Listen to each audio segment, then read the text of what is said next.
25ನೇ ಅಧ್ಯಾಯ. ಅಹಮದಾನಗರದ ದಾವುಅಣ್ಣ ಕಾಸರ್ ಸಟ್ಟ ವ್ಯಾಪಾರ ಆಮ್ರಲೀಲೆ. ಪರಮಯೋಗೀಶ್ವರರು, ಪರಬ್ರಹ್ಮರು, ದೇವರ ಅವತಾರ ಪುರುಷರು, ದಯಾಸಾಗರರು ಆದ ಶ್ರೀ ಸಾಯಿಬಾಬಾರವರಿಗೆ ಸಾಷ್ಟಾಂಗ ನಮಸ್ಕಾರ ಮಾಡಿ ಈ ಅಧ್ಯಾಯವನ್ನು ಆರಂಭಿಸುತ್ತೇವೆ. ಆತ್ಮರಾಮರು, ಮಂಗಳದಾಯಕ ವಿಷಯಗಳ ತವರು ಮನೆಯು, ಯೋಗ ಸಂಪನ್ನರು ಆದ ಶ್ರೀ ಸಾಯಿಬಾಬಾರವರಿಗೆ ಜಯವಾಗಲಿ. ಸಾಯಿಬಾಬಾ ಯಾವಾಗಲೂ ಕರುಣಾಸಾಗರರಾಗಿದ್ದರು.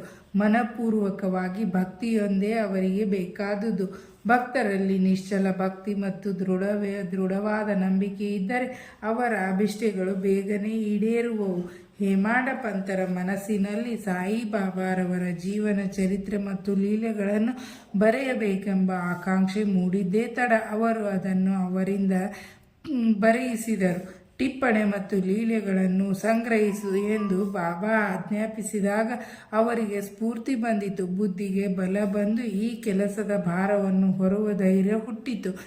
ನಾನು ಈ ಕೆಲಸ ಯಶಸ್ವಿಯಾಗಿ ಪೂರೈಸಿದ್ದೇನೆ. ಅದೇ ನೀವು ಈಗ ಪಡೆದಿರುವ ಸಾಯಿ ಲೀಲೆ ಎಂಬ ಅಮೃತವು ಹೊರಹೊಮ್ಮುತ್ತಿರುವ ಸೋಮಕಾಂತಮಣಿ ಶ್ರೀ ಸಾಯಿ ಸಚ್ಚರಿತೆ. ಈ ಅಮೃತವನ್ನು ಭಕ್ತರು ಮನದಣಿಯುವಂತೆ ಪಾನ ಮಾಡಬಹುದು ಎಂದು ಹೇಮಾಡ ಪಂತರು ಹೇಳಿದ್ದಾರೆ. ಭಕ್ತನು ತನ್ನ ತನು ಮನ ಧನಗಳೆಲ್ಲವನ್ನು ಅರ್ಪಿಸಿ ಸಾಯಿಬಾಬಾರವರಲ್ಲಿ ಅಚಲ ಭಕ್ತಿ ಇಟ್ಟ ಕೂಡಲೇ ಅವನ ಕಷ್ಟಗಳು ದೂರವಾದಂತೆ. ಶ್ರೀ ಸಾಯಿಬಾಬಾರವರೇ ಅವನ ಯೋಗಕ್ಷೇಮವನ್ನು ನೋಡಿಕೊಳ್ಳುತ್ತಾರೆ.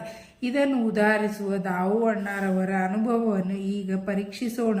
ದಾವುಅಣ್ಣ ಕಾಸರ್ ಈ ಹಿಂದೆ 6ನೇ ಅಧ್ಯಾಯದಲ್ಲಿ ಶಿರ್ಡಿಯಲ್ಲಿ ಶ್ರೀರಾಮನವಮಿ ಉತ್ಸವವನ್ನು ವಿವರಿಸುವಾಗ ಇವರ ಹೆಸರನ್ನು ಅಲ್ಲಿ ಉಲ್ಲೇಖಿಸಲಾಗಿದೆ. ಇವರು 1985ರಲ್ಲಿ ಶಿರ್ಡಿಗೆ ಹೋಗಿ ಶ್ರೀರಾಮನವಮಿ ಉತ್ಸವವನ್ನು ಆರಂಭಿಸಿ ಪ್ರತಿ ವರ್ಷವೂ ಆ ಸಮಾರಂಭಕ್ಕೆ ಧ್ವಜವನ್ನು ಒದಗಿಸುತ್ತಿದ್ದರು. ಅಲ್ಲಿಗೆ ಬರುತ್ತಿದ್ದ ಬಡಬಗ್ಗರಿಗೆ ಅನ್ನದಾನ ಮಾಡುತ್ತಲೂ ಇದ್ದರು. ಹತ್ತಿ ವ್ಯಾಪಾರ. ದಾವುಅಣ್ಣರವರ ಸ್ನೇಹಿತನೊಬ್ಬನು ಪಾಲುಗಾರಿಕೆಯ ಮೇಲೆ ಹತ್ತಿ ವ್ಯಾಪಾರ ಮಾಡಲು ಅವರನ್ನು ಪ್ರಚೋದಿಸಿದನು. ಒಂದು ಸಟ್ಟ ವ್ಯಾಪಾರದಲ್ಲಿ 2 ಲಕ್ಷ ರೂಪಾಯಿಗಳ ಲಾಭ ದೊರಕುವುದೆಂದು ಕಾಗದ ಬರೆದು ತಿಳಿಸಿದ್ದನು. ದಲ್ಲಾಳಿಗಳು ಸಹ ಸಮಯ ಚೆನ್ನಾಗಿದೆ ಎಂದು ಹೇಳಿದ್ದರು. ದಾವುಅಣ್ಣ ಸ್ವಲ್ಪ ಹೊತ್ತು ಯೋಚಿಸಿದರು. ಆದರೆ ಯಾವ ನಿರ್ಧಾರಕ್ಕೂ ಬರಲಾಗಲಿಲ್ಲ.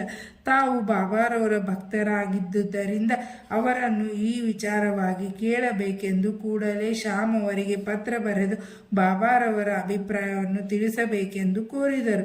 ಮಾರನೇ ದಿನ ಶ್ಯಾಮ್ ಪತ್ರವನ್ನು ನೋಡಿ ಬಾಬಾ ಮಸೀದಿಗೆ ಬಂದ ಕೂಡಲೇ ಅದನ್ನು ಅವರು ಮುಂದಿಟ್ಟರು. ಆಗ ಬಾಬಾ, ಈ ಪತ್ರ ಯಾರದು, ಸಮಾಚಾರವೇನು ಎಂದು ವಿಚಾರಿಸಲು ಶ್ಯಾಮ್ ಅವರು, ನಗರದ ದಾವುಅಣ್ಣರವರು ನಿಮ್ಮಲ್ಲಿ ಕೆಲವು ವಿಷಯಗಳನ್ನು ಆರೈಕೆ ಮಾಡಿಕೊಂಡಿರುತ್ತಾರೆ ಎಂದನು. ಅದಕ್ಕೆ ಬಾಬಾರವರು, ಅವನೇನು ಬರೆದಿರುತ್ತಾನೆ, ಅವನ ಯೋಚನೆ ಏನು, ದೇವರು ಕೊಟ್ಟಿರುವುದರಲ್ಲಿ ತೃಪ್ತಿ ಪಡೆಯದೆ ಗಗನವನ್ನು ಮುಟ್ಟುವ ಪ್ರಯತ್ನ ನಡೆದಿರುವಂತಿದೆ, ಓದು, ಪತ್ರವನ್ನು ಓದು ಎಂದರು. ಆಗ ಶ್ಯಾಮ್, ನೀವು ಹೇಳಿದ್ದೇ ಪತ್ರದಲ್ಲಿ ಲಿಖಿತವಾಗಿದೆ. ಓ ದೇವ, ನೀವು ಮಾತ್ರ ಪ್ರಸನ್ನ ಚಿತ್ತರಾಗಿ ಕುಳಿತು ಬೇರೆಯವರನ್ನು ಗೊಂದಲಕ್ಕೆ ಈಡು ಮಾಡುತ್ತೀರಿ. ಅವರು ಬಳಲಿದಾಗ ಕೆಲವರನ್ನು ಸಮ್ಮುಖವಾಗಿ ಮತ್ತೆ ಕೆಲವರನ್ನು ಪತ್ರಮುಖೇನ ನೀವು ಬರಮಾಡಿಕೊಳ್ಳುತ್ತೀರಿ. ಪತ್ರದಲ್ಲಿರುವ ವಿಚಾರಗಳು ನಮಗೆ ತಿಳಿದರೂ ಸಹ ನನ್ನನ್ನೇಕೆ ಓದಲು ಒತ್ತಾಯಪಡಿಸುತ್ತಿದ್ದೀರಿ ಎಂದರು. ಅದಕ್ಕೆ ಬಾಬಾ, ಓ ಶ್ಯಾಮ್, ದಯವಿಟ್ಟು ಪತ್ರ ಓದು. ನನ್ನನ್ನು ನಂಬಿದವರ ಸಂಗಡ ಮನಸ್ಸಿಗೆ ಬಂದ ಹಾಗೆ ಮಾತನಾಡುತ್ತೇನೆ ಅಷ್ಟೇ ಎಂದರು.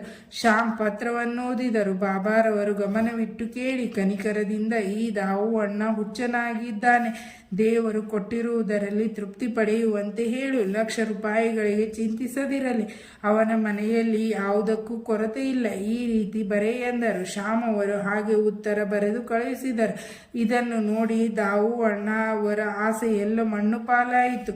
ಬಾಬಾರವರನ್ನು ಈ ಬಗ್ಗೆ ಸಮಾಲೋಚಿಸುವುದೇ ತಪ್ಪಾಯಿತೆಂದು ಅವರು ಭಾವಿಸಿದರು. ಆದರೆ ಶ್ಯಾಮ್ ಅವರು ತಮ್ಮ ಉತ್ತರದಲ್ಲಿ ಪತ್ರಮುಖೇನ ಉತ್ತರ ಪಡೆಯುವುದಕ್ಕೂ ಮತ್ತು ಸಮಕ್ಷಮ ಪಡೆಯುವುದಕ್ಕೂ ವ್ಯತ್ಯಾಸವಿದೆ ಎಂದು ಬರೆದುದರಿಂದ ಕೂಡಲೇ ಶಿರ್ಡಿಗೆ ದಾವುಅಣ್ಣ ಆಗಮಿಸಿದರು. ಬಾಬಾರವರನ್ನು ಸಂದರ್ಶಿಸಿ ಅವರ ಪಾದ ಸಂವಾದ ಮಾಡುತ್ತಾ ಅವರ ಮುಂದೆ ಮೂಕನಂತೆ ಕುಳಿತರು. ಬಾಬಾರವರನ್ನು ಪುನಃ ಕೇಳುವ ಧೈರ್ಯವಿರಲಿಲ್ಲ. ಆಗ ಮನಸ್ಸಿನಲ್ಲಿಯೇ ಅವರು, ಬಾಬಾ, ನನಗೆ ಈ ವ್ಯವಹಾರದಲ್ಲಿ ಸಹಾಯವೆಸಗಿದರೆ ಲಾಭದ ಕೆಲವು ಭಾಗವನ್ನು ನಿಮಗೆ ಅರ್ಪಿಸುವೆನೆಂದರು. ಈ ರೀತಿ ದಾವು ಅಣ್ಣ ಮನಸ್ಸಿನಲ್ಲಿಯೇ ಯೋಚಿಸುತ್ತಿದ್ದಾಗ ಭೂತ ಭವಿಷ್ಯತ್ ವರ್ತಮಾನಗಳನ್ನು ತಿಳಿದ ಬಾಬಾರವರಿಗೆ ಅದು ತಿಳಿಯದೇ ಇರಲಿಲ್ಲ. ಮಗುವು ರುಚಿಯಾದ ಪದಾರ್ಥಗಳನ್ನು ಆಶಿಸುತ್ತದೆ, ಆದರೆ ತಾಯಿ ಕಂದನ ಆರೋಗ್ಯಕ್ಕಾಗಿ ಕಹಿ ಗುಳಿಗೆಗಳನ್ನು ತಿನ್ನಿಸುತ್ತಾಳೆ. ಹಾಗೆಯೇ ಬಾಬಾ ದಾವು ಅಣ್ಣ ಕಾಸರ್ ಅವರ ಇಂಗಿತವನ್ನರಿತು, ಬಾಪು, ನಾನು ಪ್ರಾಪಂಚಿಕ ಭೋಗ ವಸ್ತುಗಳ ಗೊಂದಲಕ್ಕೆ ಲಾಭದ ಹಂಚಿಕೆ ಸಿಕ್ಕಲಿಚ್ಛಿಸುವುದಿಲ್ಲ ಎಂದರು. ಬಾಬಾರವರ ಅಸಮ್ಮತಿಯನ್ನು ನೋಡಿ ದಾವು ಅಣ್ಣ ವ್ಯವಹಾರವನ್ನು ಕೈಬಿಟ್ಟರು. ನಂತರ ದಾವು ಅಣ್ಣ ಅಕ್ಕಿ, ಗೋಧಿ ಮುಂತಾದ ಕಿರಾಣಿ ಪದಾರ್ಥಗಳ ವ್ಯಾಪಾರ ಮಾಡಲಿಚ್ಛಿಸಿದರು. ಆಗಲೂ ಸಹ ಬಾಬಾರ ತಮ್ಮ ಅಂತರ್ದೃಷ್ಟಿಯಿಂದ ಅವರ ಇಂಗಿತ ತಿಳಿದು, ನೀನು 1 ರೂಪಾಯಿಗೆ 5 ಶೇರಿನಂತೆ ಕೊಂಡು 7 ಶೇರಿನಂತೆ ಮಾರಬೇಕಾಗುತ್ತದೆ ಎಂದರು. ಆದ್ದರಿಂದ ಅದನ್ನು ಕೈಬಿಟ್ಟರು. ಮೊದಲು ಧಾನ್ಯಗಳ ಬೆಲೆ ಏರಿದವು. ಬಾಬಾರವರ ಮಾತು ಸುಳ್ಳು ಎಂಬಂತೆ ದರ ಹೆಚ್ಚಾಗುತ್ತಲೇ ಇದ್ದವು. 2-3 ತಿಂಗಳ ನಂತರ ಚೆನ್ನಾಗಿ ಮಳೆಯಾಯಿತು. ಎಲ್ಲೆಲ್ಲಿಯೂ ಮಳೆಯಾಗಿ ಒಮ್ಮೆಲೆ ಧಾನ್ಯಗಳ ಬೆಲೆ ಇಳಿದವು. ಧಾನ್ಯ ಶೇಖರಿಸಿದ ವರ್ತಕರಿಗೆ ನಷ್ಟವಾಯಿತು. ದಾವು ಅಣ್ಣರವರ ಸ್ನೇಹಿತನಿಗೆ ಹತ್ತಿ ಸಟ್ಟ ವ್ಯಾಪಾರದಲ್ಲಿ ಅಪಾರ ಹಾನಿಯಾಯಿತು. ಆದರೆ ದಾವು ಅಣ್ಣ ಪಾರಾದರು. ಇದರಿಂದ ದಾವು ಅಣ್ಣರವರಿಗೆ ಬಾಬಾರವರಲ್ಲಿ ಭಕ್ತಿ ಮಿಗಿಲಾಯಿತು. ಆಮ್ರಲೀಲೆ ಗೋವಾದ ಮಾಮ್ಲೆದಾರರಾದ ರಾಳೆ ಎಂಬುವರು ಬಾಬಾರವರಿಗೆ ಶ್ಯಾಮ್ ಅವರ ಹೆಸರಿನ ಮೇಲೆ 300 ಮಾವಿನ ಹಣ್ಣುಗಳನ್ನು ಪಾರ್ಸಲ್ ಕಳುಹಿಸಿದ್ದರು. ಅವೆಲ್ಲವೂ ಒಳ್ಳೆಯ ಹಣ್ಣುಗಳಾಗಿದ್ದವು. ಬಾಬಾ ಅವುಗಳಿಂದ 4 ಹಣ್ಣುಗಳನ್ನು ಮಾತ್ರ ತೆಗೆದುಕೊಂಡು ತಮ್ಮ ಮಣ್ಣಿನ ಗಡಿಗೆಯಲ್ಲಿ ಇಟ್ಟರು. ದಾವು ಅಣ್ಣರವರಿಗೆ 3 ಪತ್ನಿಯರು. ಅವರ ಹೇಳಿಕೆಯ ಪ್ರಕಾರ 2 ಇದ್ದರೆಂದು ತಿಳಿದು ಬಂದಿದೆ. ಆದರೂ ಸಂತಾನ ಇರಲಿಲ್ಲ. ಅವರೇ ಸ್ವತಃ ಜ್ಯೋತಿಷಿಯಾಗಿದ್ದು ತಮ್ಮ ಜಾತಕವನ್ನು ನೋಡಿ ತಮಗೆ ಸಂತಾನ ಪ್ರಾಪ್ತಿಯಿಲ್ಲ ಎಂದು ಮನಗಂಡಿದ್ದರು. ಆದರೆ ಬಾಬಾರವರಲ್ಲಿ ಅವರ ನಿಸ್ಸೀಮ ಭಕ್ತಿ. ಮಾವಿನ ಹಣ್ಣಿನ ಪಾರ್ಸಲ್ ಬಂದು 2 ತಾಸಿನ ಮೇಲೆ ದಾವು ಅಣ್ಣರವರು ಮಸೀದಿಗೆ ಪೂಜೆ ಮಾಡಲು ಬಂದರು. ಆ ಹಣ್ಣುಗಳು ದ್ಯಾಮ್ಯಾನವು, ಅವನೇ ಅವುಗಳನ್ನು ತಿಂದು ಸಾಯಲಿ ಎಂದು ಬಾಬಾ ನುಡಿದರು. ಇದನ್ನು ಕೇಳಿ ದಾವು ಅಣ್ಣರವರಿಗೆ ದಿಗಿಲಾಯಿತು. ಆದರೆ ಆಗ ಅಲ್ಲಿಯೇ ಇದ್ದ ಮಾಸಾಪತಿ ಅವರು, ಮರಣವೆಂದರೆ ನಾನು ನನ್ನದು ಎಂಬ ಅಹಂಕಾರದ ಸಾವು. ಅವನ್ನು ಬಾಬಾರವರ ಪಾದಗಳಿಗೆ ಅರ್ಪಿಸಿದರೆ ಪರಮ ಸುಖ ದೊರೆಯುತ್ತದೆ.